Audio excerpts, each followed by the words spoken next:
몸이 아픈 사람들에게 있어서 그들이 들을 수 있는 가장 기쁜 소식이 있다면 병이 나을 수 있다 라고 하는 그런 이야기일 것입니다. 마찬가지로 죄를 지은 사람에게 있어서 가장 듣고 싶은 말은 당신이 용서받을 수 있습니다 라고 하는 그런 이야기일 것입니다. 그런데 성경은 누구나 다 고침을 받을 수가 있고 누구나 다 용서함을 받을 수 있다 라고 그렇게 말씀하고 있습니다.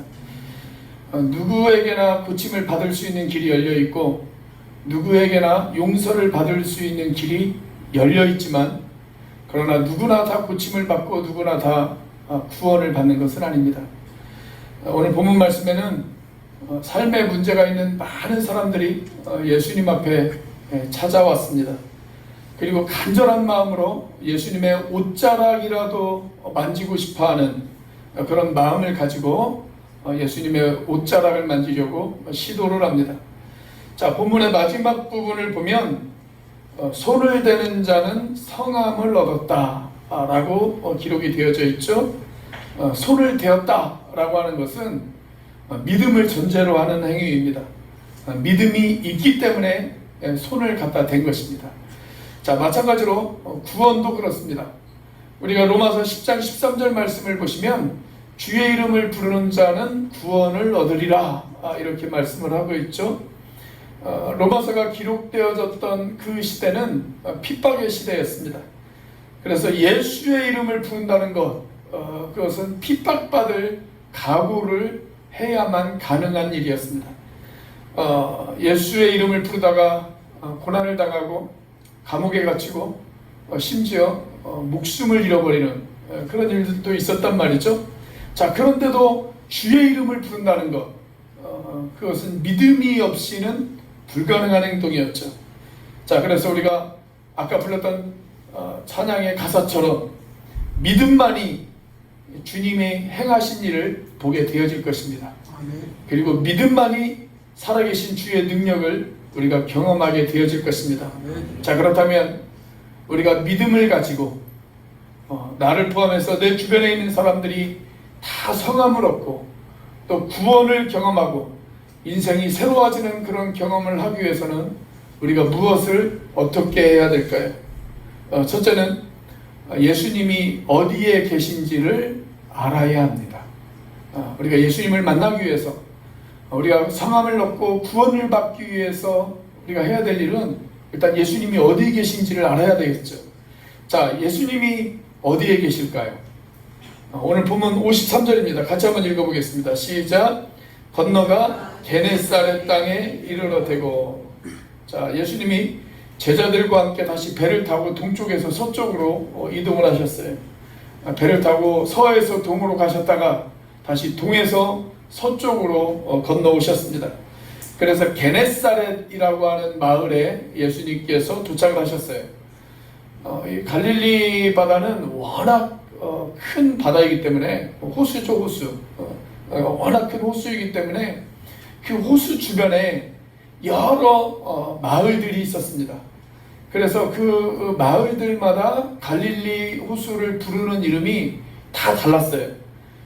디베랴라고 하는 마을에 사는 사람들은 자신들의 마을 이름을 따서 이 갈릴리 호수를 디베랴 호수 이렇게 부르기도 했습니다. 게네사렛이라고 하는 그 마을에 사는 사람들은 자신들의 마을 이름을 따라서 게네사렛 호수 이렇게 불렀습니다. 갈릴리 바다는 여러 이름을 가지고 있었던 그런 곳이었습니다. 자, 그런데 예수님께서 이 게네사렛이라고 하는 곳에 도착을 하셨어요. 그러자 사람들이 예수님을 알아봤습니다. 그리고 순식간에 예수님께서 게네사렛 땅에 계신다라고 하는 그런 소문이 퍼지기 시작을 했습니다. 자, 그러자 어떤 일이 벌어졌을까요? 55절 말씀입니다. 같이 한번 읽어보겠습니다. 시작. 그 온 지방으로 달려 돌아다니며 예수께서 어디 계시다는 말을 듣는 대로 병든 자를 침상째로 메고 나오니. 자, 예수가 이곳에 계신다 라고 하는 그 소식을 듣자 사람들은 몰려오기 시작을 했습니다. 자, 그리고 그렇게 예수님을 만난 사람들마다 그들의 인생 가운데 새로운 변화가 찾아왔다는 사실을 믿으시기를 바랍니다. 자, 그렇다면 예수님은 요즘 어디 계실까요? 성경이 기록되던 그 시대에는 게네사렛 땅에 계셨습니다. 자, 오늘 본문에는 게네사렛 땅에 예수님이 계셨어요. 자, 그런데 요즘 예수님은 어디 계실까요? 예수님은 어디나 다 계시죠. 어디나 다 계시죠. 우리가 믿고 있는 그 예수님이 누구십니까? 예수님은 하나님이십니다. 그것이 우리의 신앙 고백입니다. 예수는 하나님이시다. 그렇다면 예수가 하나님이시라면, 그분이 전능자시라면 그분은 어느 곳에나 다 계실 수가 있습니다. 자, 그런데 구약 성경을 우리가 보면 하나님은 전능하시고 어느 곳에나 다 계시지만 특별히 어떤 한 장소를 정하셔서 그곳에서 당신의 임재를 나타내시고 그리고 그곳에서 당신의 영광을 사람들에게 보여주기를 기뻐하시는 그런 곳이 있었어요. 그것이 어디였을까요? 성전이었죠. 성전. 자, 그래서 솔로몬이 성전을 건축하고 그 성전을 봉헌하면서 감격에 겨워서 하나님 앞에 이렇게 고백하고 있지 않습니까? 하나님이 참으로 땅에 거하시리이까. 자, 그리고 나서 그 다음에 솔로몬이 이런 이야기를 합니다. 하늘과 하늘들의 하늘이라도 주를 용납하지 못하겠거든 하물며 내가 건축한 이 성전이오리까. 그렇게 이야기를 해요. 이게 아주 중요한 말씀이에요. 자, 하나님은 만물을 창조하신 분이에요. 만물을 창조하신 그 분은 만물보다 크신 분이십니다. 그렇기 때문에 만물 안에 하나님이 거하실 수가 없어요. 그것보다 훨씬 크신 분이기 때문에. 자, 그분은 만물 위에 계신 분이십니다. 그래서 솔로몬이 뭐라고 이야기해요? 하늘의 하늘도 감당할 수 없는 그 하나님, 그 크고 위대하신 하나님을 이 작은 성전이 어떻게 감당할 수 있겠습니까? 지금 이게 그 고백입니다. 자, 이것을 신학적인 용어로 뭐라고 이야기를 하냐면 하나님의 초월성과 하나님의 내재성이다, 이렇게 이야기를 합니다. 여러분, 하나님은 초월하시는 하나님이십니다. 하늘의 하늘도 감당할 수 없는 그 하나님, 그 놀라우신 하나님, 그 하나님께서 때때로 자신을 제한하세요. 그래서 어떤 특정한 장소에서 하나님의 영광과 하나님의 임재하심을 나타내 보여주기를 기뻐하십니다. 간혹 이런 분들이 계세요. 야, 하나님이 교회당에만 계시냐? 야, 하나님은 어디든 다 계시지.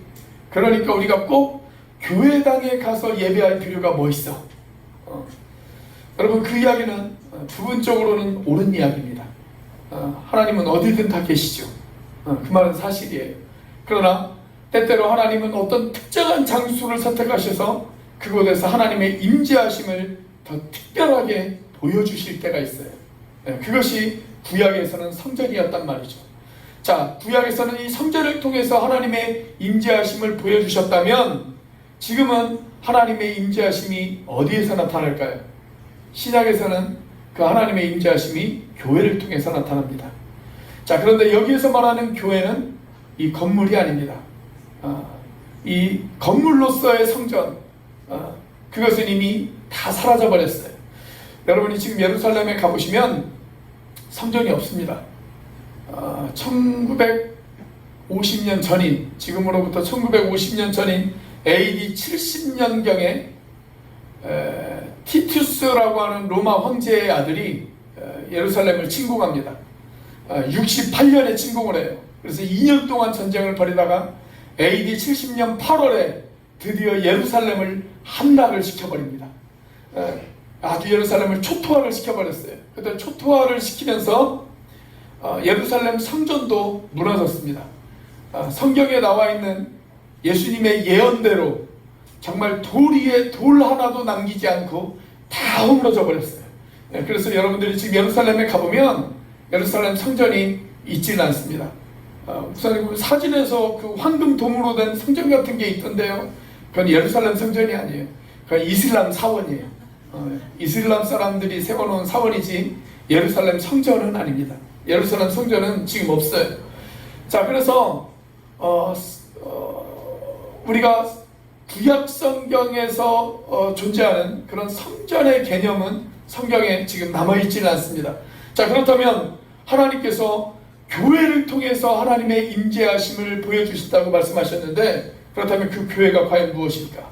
그 교회는 건물이 아닙니다. 여러분, 교회라고 하는 말을 헬라어로 살펴보면 에클레시아라고 하는 단어를 사용을 했어요. 근데 이 말의 뜻은 어떤 뜻을 가지고 있냐면 부름을 받은 사람들의 모임이다 라고 하는 뜻을 가지고 있습니다. 즉, 교회가 무엇입니까? 하나님으로부터 부름을 받은 저와 여러분들이 모여서 예배하는 이 모임이 바로 교회예요. 이 건물이 교회가 아니라 우리의 모임이 바로 교회인 줄로 믿으시기를 바랍니다. 자, 그렇다면 이 신약시대 하나님의 임재하심은 교회를 통해서 이루어집니다. 예수 믿는 사람들이 예수의 이름으로 모여서 합심해서 주님 앞에 예배하는 그곳, 여러분, 그곳에서 하나님의 임재하심은 나타날 수 있다라고 하는 사실입니다. 주님도 우리에게 이렇게 약속을 하셨죠. 두세 사람이 내 이름으로 모인 곳에 나도 그들 중에 거하느니라, 이렇게 말씀하셨잖아요. 여러분, 우리가 주님의 이름으로 모여서 주님의 이름을 높여드리고 주님을 찬양하는 이곳에 주님의 임재하심이 나타날 줄로 믿습니다. 자, 그래서 예배가 중요한 거예요. 예배가 중요해요. 청교도인들은 종종 이런 고백을 드렸습니다. 하나님께서 예배하시는 그 현장, 아주 특별한 그 예배, 그 예배에 나는 꼭 참여하겠다. 그래서 그들은 되도록이면 모든 예배에 다 참여하려고 노력했어요. 모든 예배에. 왜냐하면 하나님께서 어떤 특별한 때, 특별한 예배 시간에 하나님의 자신의 임재하심을 보여줄 수가 있는데, 내가 만약 그때 무슨 일이 생겨서 그 예배에 빠졌다, 그러면 그 하나님의 임재하심을 경험할 수가 없잖아요. 예, 그래서 모든 예배 가운데 하나님이 다 임재하시지만 어떤 특별한 예배 때 하나님께서 강하게 역사하실 때가 있단 말이죠. 그래서 내가 그 예배에 빠질 수 없다. 그래서 나는 모든 예배에 되도록 다 참여하겠다. 이것이 청교도들이 가지고 있었던 신앙 고백이었습니다. 이 시대에 아주 뛰어난 설교가인 영국의 목회자 가운데 마틴 로이드 존슨이라고 하는 목사님이 계세요. 이분이 이런 이야기를 했어요. 예배는 그리스도인들이 이 땅을 살면서 체험할 수 있는 가장 황홀한 로맨스이다. 이렇게 이야기를 했습니다. 여러분, 로맨스가 뭐예요? 로맨스, 사랑하는 사람을 만나는 거죠. 연애를 하는 겁니다. 여러분, 사랑하는 사람을 만나는 것 얼마나 설렙니까? 여러분들이 과거 연애할 때를 한번 생각해 보세요. 사랑하는 사람을 만났을 때의 그 황홀한 느낌, 여러분, 그 설레는 느낌, 연애한 지가 하도 오래되셔서 별로 잘 안 느껴지십니까? 여러분, 우리가 함께 모여서 주님을 찬양합니다. 주님을 예배합니다. 이곳에서 하나님의 임재하심을 우리가 경험하고 싶다. 내가 주님을 예배하는 이 순간, 그 순간에 내가 하나님의 임재하심을 경험하고 싶다. 찬양 가운데 주님을 만나고 싶고, 기도 중에 주님의 임재하심을 경험하고 싶고, 그 주님을 생각만 해도 내 가슴 속에 설레임이 있다. 여러분, 이런 마음의 가짐을 가지고 예배의 자리에 나오시나요? 네. 예배는 황홀한 로맨스입니다. 네. 예배는 황홀한 로맨스예요. 우리가 모인 이곳에 주님이 계십니다. 네. 이곳에서 주님을 만나시게 되어지기를 주님의 이름으로 축복합니다. 네. 자, 나와 나의 이웃들이 상함을 얻고 구원을 경험하려면 어떻게 해야 될까요? 두 번째로 예수님께 데리고 오는 희생을 각오하셔야 됩니다. 자, 우리가 예수님이 어디 계신지를 알았다면 이제 사람들을 예수님이 데리고 계신 곳으로 나와야죠. 그렇죠? 예수님이 어디에 계신지를 알기만 하면 그게 무슨 소용입니까? 사람들을 예수님이 계신 곳으로 데리고 나와야 되지 않겠어요? 자, 우리 55절 말씀을 다시 한번 읽어보도록 하겠습니다. 시작. 그 온 지방으로 달려 돌아다니며 예수께서 어디 계시다는 말을 듣는 대로 병든 자를 침상째로 메고 나오니. 자, 여기 보니까 병든 자를 침상째로 데리고 나왔다. 그렇게 기록이 되어져 있어요. 왜 병든 자를 침상째로 메고 나왔을까요?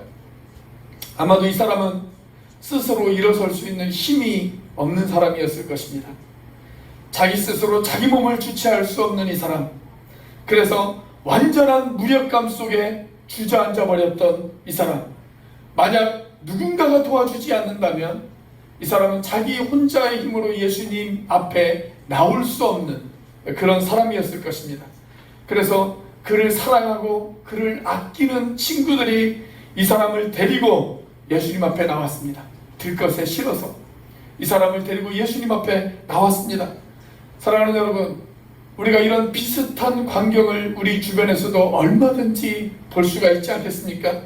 자기의 힘으로 예수님 앞에 나올 수 없는 사람, 누군가의 도움이 없이는 예수님을 알 수도 없고 예수님을 만날 수 없는 사람, 그래서 누군가의 관심과 애정이 없이는 도저히 예수님 앞에 나올 수 없는 그 사람, 여러분, 그들을 데리고 예수님 앞에 데리고 나오는 그 헌신과 수고는 얼마나 값지고 얼마나 아름다운 일입니까?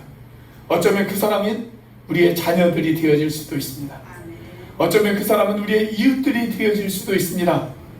아직도 자기 혼자 힘으로 예수님을 알지 못하는 사람들, 부모가 아침부터 서둘러서 어서 교회 가자, 어서 빨리 교회 가야지 라고 하면서 데리고 와요.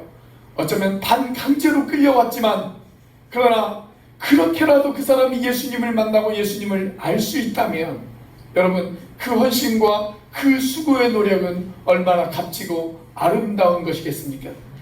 우리가 이미 살펴본 마가복음 2장을 살펴보면 중풍병자 한 사람이 예수님 앞에 나와서 고침을 받는 사건이 등장을 하죠. 그런데 그 사람을 몇 명의 친구가 도와줬어요? 4명의 친구가 도와주죠. 4명의 친구가 각각 침대에 모서리를 붙잡고 그 친구를 데리고 예수님 앞에 나옵니다.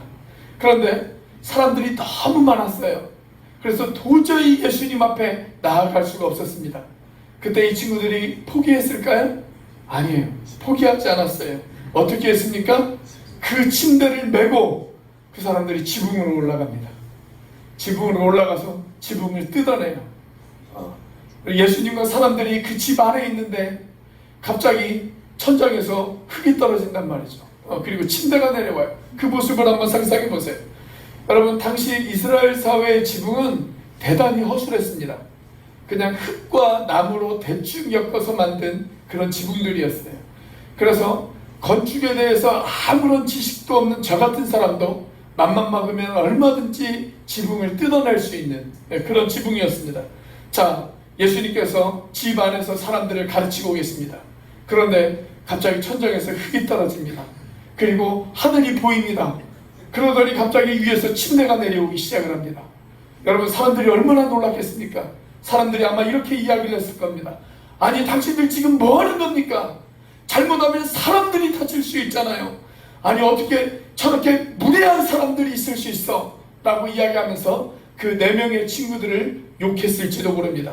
그러나 이 4명의 친구에게 있어서 관심은 오직 하나였습니다. 내 사랑하는 친구가 예수님을 만나야 된다. 내 사랑하는 친구가, 내 사랑하는 자녀들이, 내 사랑하는 이웃이 예수님을 만나야 된다.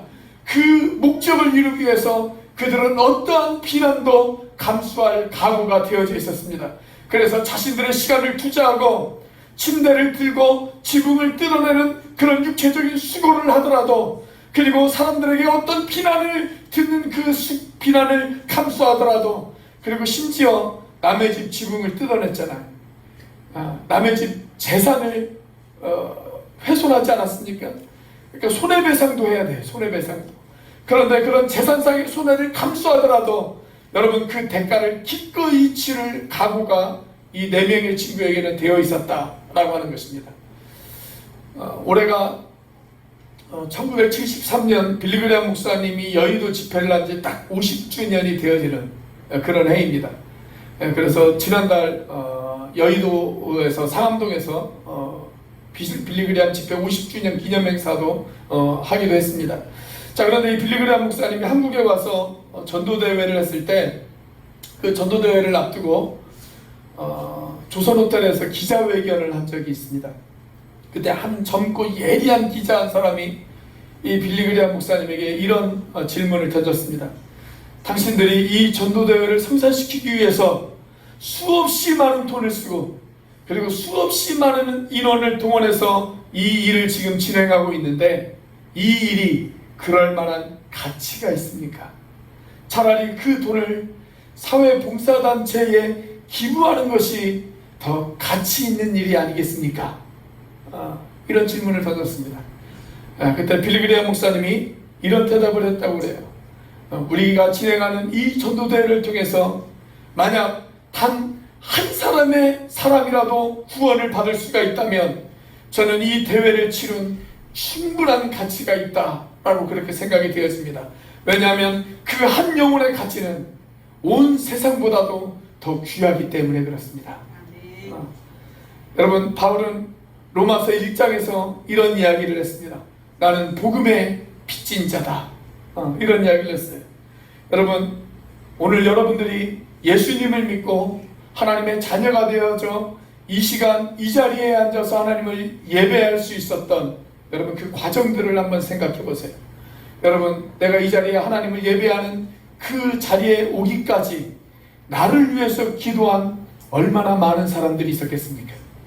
나를 위해서 수고한, 그리고 나를 위해서 애써 복음을 가르쳐준 그 많은 사람들의 수고와 노력, 여러분 한번 상상해 보세요.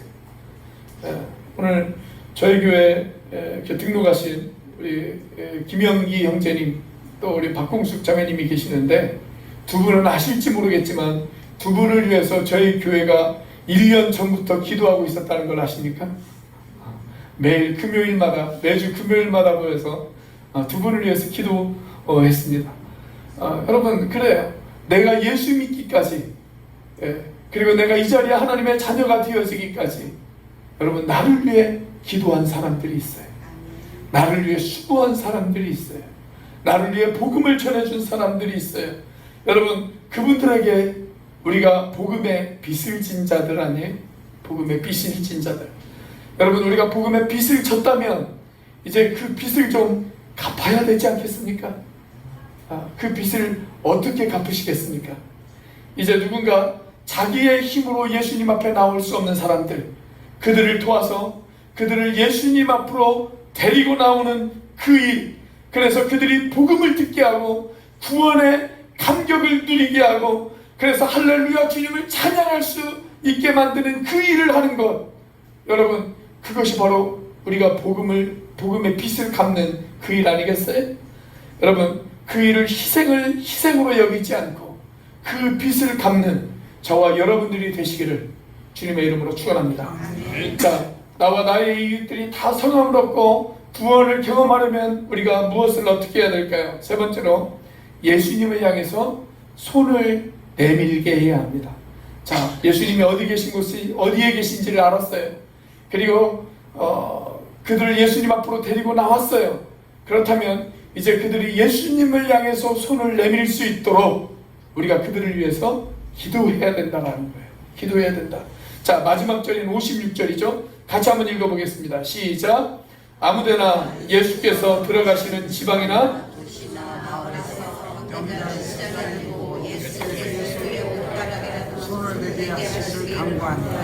손을 대는 자는 다 성함을 얻으니라.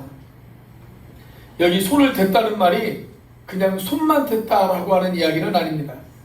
설교의 서두에서도 말씀을 드렸듯이 손을 댔다는 것은 당신이 나를 고쳐주실 수 있습니다. 내가 주님의 옷자락이라도 손을 대면 주님께서 나를 고쳐주실 수 있습니다 라고 하는 고백의 표현입니다. 그러니까 손을 댔다라고 하는 것은 믿음의 손을 뻗었다는 거예요. 믿음의 손을 뻗어서 예수님의 옷자락에 손을 댔다라는 것입니다. 예수님, 나 고쳐주세요. 예수님, 나도 예수님 믿고 싶어요. 예수님 만나고 싶어요. 나도 예수님의 그 은혜를 받고 싶어요. 나도 예수님을 신뢰하고 싶어요. 나도 변화되어지고 싶어요. 그런 간절한 기대와 소망을 가지고 그들은 예수님의 옷을 만졌습니다. 그리고 예수님의 옷을 만지는 순간 주님의 능력이 그들에게 흘러간 줄로 믿으시기를 바랍니다. 그래서 새로운 변화가 일어나기 시작했습니다. 그들이 능력을 얻었습니다. 고침을 받았습니다. 그래서 다 성함을 얻었다 라고 그렇게 성경은 기록되어져 있습니다. 여러분, 우리가 아직도 예수님을 영접하지 못한 나의 배우자, 나의 자녀들, 나의 이웃들, 그들을 예수님 앞으로 데리고 올 수는 있어요. 열심히 그들을 전도해서 그리고 설득해서 그들을 예수님 앞에 데리고 올 수는 있습니다. 또 그들에게 내가 예수님에 관한 이야기를 해줄 수도 있습니다. 그들에게 복음을 들려줄 수는 있어요. 그런데 우리가 해줄 수 있는 일은 거기까지예요. 거기까지. 내가 그들에게 예수님의 복음을 전해줄 수 있고 또 예수님 앞으로 그들을 데리고 올 수 있어요. 그런데 거기까지가 우리가 할 수 있는 일이에요. 여러분, 그 사람 마음 가운데 나도 그 예수님을 믿고 싶다, 나도 믿겠다 라고 하는 마음이 있어서 예수님을 향해서 손을 뻗는 것, 그것은 우리의 역할이 아니에요. 그건 그 사람과 하나님의 일이에요. 내가 할 수 있는 일이 아니에요. 그것은 성령의 역사예요. 그런데 우리가 그렇게 되어질 수 있도록 기도할 수는 있어요. 그렇죠? 우리가 간절히 기도하면 여러분, 그들의 마음의 문이 열리게 되어질 것입니다. 그리고 그들이 주님을 향해서 손을 뻗어 예수님, 나도 구원해 주세요, 나도 예수님 믿고 싶어요, 이렇게 소리치게 되어질 것입니다. 그것을 위해서 우리가 기도해야 된다는 거예요. 기도해야 된다. 미국에서 남북전쟁이 한참 일어나고 있을 때 링컨 대통령은 전쟁에서 부상당한 사람들을 위로하기 위해서 종종 야전병원을 찾아갔다고 합니다. 한 번은 밤에 야전병원을 이렇게 찾아갔는데 중환자들이 쭉 누워 있어요. 그런데 그 중에서 이제 막 죽음이 임박한, 가장 고통스러워하고 가장 아파하는 한 병사를 이 링컨 대통령이 보게 되어졌습니다. 그래서 그 사람 곁으로 다가갔어요. 고통스럽게 마지막 호흡을 계속 이어가고 있는 이 사람 곁에 다가가서 이 링컨 대통령이 이렇게 이야기를 했습니다. 자네 아프지? 얼마나 아픈가? 내가 자네를 도와줄 수 있는 것이 있을까? 그렇게 질문을 던졌어요. 그랬더니 이 병사가 겨우 목소리로, 아주 작은 목소리로 이렇게 대답을 했다고 합니다. 저를 위해서 편지 좀 써주세요. 편지 좀 써주세요. 그래서 링컨 대통령, 편지? 무슨 편지? 예, 저 어머니에게 편지를 좀 쓰고 싶어요. 그래서 링컨 대통령 옆에 있는 참모에게 펜과 종이를 가져오라고 그랬어요. 그래서 병사에게 이야기하기를 말하게, 자네가 불러주면 내가 옆에서 적겠네, 이야기를 했습니다.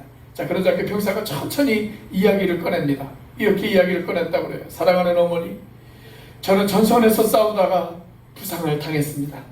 고통스럽습니다. 어쩌면 어머니 얼굴을 뵙지 못한 채 병상에서 이대로 제 생명을 마감해야 할지도 모르겠습니다. 그러나 어머니, 자랑스러워해 주십시오. 당신의 아들은 용감하게 싸웠습니다. 조국을 위해서, 그리고 자유를 위해서 싸웠습니다. 그러니 이 아들을 자랑스러워하며 어머니의 나머지 생애가 행복했으면 좋겠습니다. 자, 이 병사가 불러주는 대로 링컨이 편지를 썼습니다. 그리고 그 편지의 맨 마지막에 문장 하나를 더 첨부했다고 그래요. 이 편지는 에브라임 링컨이 받아 적었습니다. 이렇게 편지 문장 하나를 덧붙였습니다. 자, 그리고 자신의 서명을 한 다음에 그 편지를 병사에게 보여줬어요. 병사가 그 편지를 이렇게 읽더니 깜짝 놀랐습니다. 자기 옆에 있는 사람이 대통령인 줄을 몰랐던 거예요. 깜짝 놀랐어요. 자, 그때 링컨이 다시 말합니다. 내가 더 도와줄 수 있는 것이 있을까? 하고 물었어요. 그러자 이 병사가 대통령에게 이렇게 이야기를 했다고 그래요. 제가 너무 고통스러운데 제가 편안히 천국에 갈 수 있도록 도와주세요. 그때 링컨이 조용히 웃으면서 이렇게 이야기를 했다고 합니다. 그런데 말이야, 그건 나도 할 수 없는 일이네. 자네가 편안히 천국 갈 수 있도록 돕는 일, 그것은 하나님만이 하실 수 있는 일이야. 자네가 예수님을 마음에 의지하고 그분을 붙들면 그분께서 자네를 편안히 천국으로 인도할 것일세. 그런데 내가 그 일을 할 수 있도록 자네를 위해서 기도해 줄 수는 있네. 자네가 원한다면 내가 자네를 위해서 기도해 주겠네. 그걸 원하나? 이 친구가 예, 저를 위해서 기도해 주십시오. 그렇게 이야기합니다. 그래서 링컨이 그 친구를 위해서 기도하기 시작합니다. 이렇게 기도했다고 그래요. 주님, 전쟁에서 싸우다가 피를 흘린 이 아들 편안히 인생을 마무리하고 싶어 합니다. 사랑하는 이 아들이 예수 그리스도를 믿고 의지하며 편안히 천국에 갈 수 있도록 주님 도와주세요. 이 친구가 편안히 하나님의 품에 안길 수 있도록 주님 붙잡아 주세요. 이렇게 간절히 기도를 하고 있는데 이 병사가 두 마디의 말을 하더래요. 이렇게 이야기를 하더랍니다.